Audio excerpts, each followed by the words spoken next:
Everybody, Questwise here, back at you again. It's been a little while. It's been about a week now since I've done any kind of videos. I had a really busy week with my job, and I've had some minor health issues that have just left me exhausted at the end of the day, and so I haven't had a chance to actually pop out the camera and actually do any recording. But I thought I wanted to do a little rapid recap for you all for RPG A Day 2017.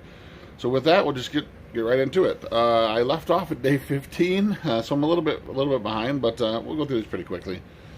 Number 15 was which RPG do you enjoy adapting the most? Well, Savage Worlds is easy to say because it's so adaptable, but it's meant to be adaptable. But I guess the game that kind of comes to mind the most for me, not so much that I like to adapting it, but I like to steal from it a lot, is 13th Age.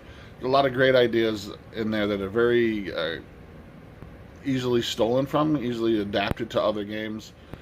Such as the combat momentum system, and my favorite thing is from 13th Ages would be the one special thing or one great thing about you rule that you have to do when you create a character. And I think that's a great rule, and it's so easily kind of like hacked into other games that it makes any other game you use it with extremely better. Makes the characters much more vivid and much more their backgrounds much more diverse and in depth.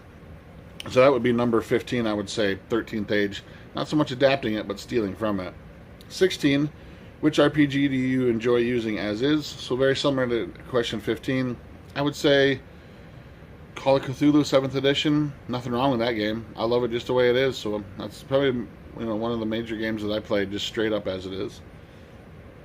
Number 17, which RPG have you owned the longest and not played? This beauty right here. I've owned this game for a long time. Symbaroum. This is from Sweden. It's a beautiful book. I couldn't wait to get my hands on it. I've had it for a very long time and never brought it to the tabletop. The only thing about Symbaroum that kind of bothers me is it's one of those games where the Dungeon Master or the Game Master never gets to roll, never gets to touch any dice. I love to roll dice, and so if I'm not going to get to be able to be a player, I at least want to be able to roll dice as a Game Master. So it's been kind of holding me off from bringing it to the table, but it is a beautiful game. If you haven't checked it out, please do. The artwork's amazing, the writing is beautiful, the layout's superb. Number 18, which RPG have you played the most in your life? That's an easy one. Dungeons & Dragons 2nd Edition. That's what it began with. That's what I started with. I played it all the way through my high school years, and then through college, and then after that up until when 3rd Edition came out. I played a little bit of I played quite a bit of 3rd Edition, but I would say 2nd Edition AD&D is the stuff that I've played by far the most in my life. Number 19, which I believe is today, so we're finally caught up. Hooray! No, sorry, 20th. Today's the 20th. Which RPG? This would be number 19. Sorry. Which RPG features the best interior writing? This one I had to think about for a little bit, and I agree. A little shout out to Eric Bloat over at Bloat Games. I believe he said that his number 2 was Kevin Simbadia from Palladium Books, and I would like to trump him one and say some of the best writing I've ever seen come out of that would be Eric Wujic. Unfortunately, Eric's no longer with us. We lost him several years ago, but the writing in this, in Ninjas and Super Spies and After the Bomb, and in particular Teenage Mutant Ninja Turtles and Other Strangeness, which I have an amazing copy coming in the mail, and I'll show it all to you the minute it arrives. Should be here on Wednesday. I'm going to do an unboxing for it. I got a superior deal on a very superior kind of rare product from them. But anyhow, that's not about this video. Eric Wujic, his writing is so captivating. It's so well thought out. It's so well produced. It's easy to follow, but very intense in its writing style, especially Ninjas and Super Spies.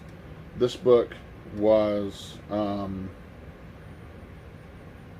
it was amazingly well researched. After the Bomb has an amazing backstory behind how the Earth went from humanity to mutant animals.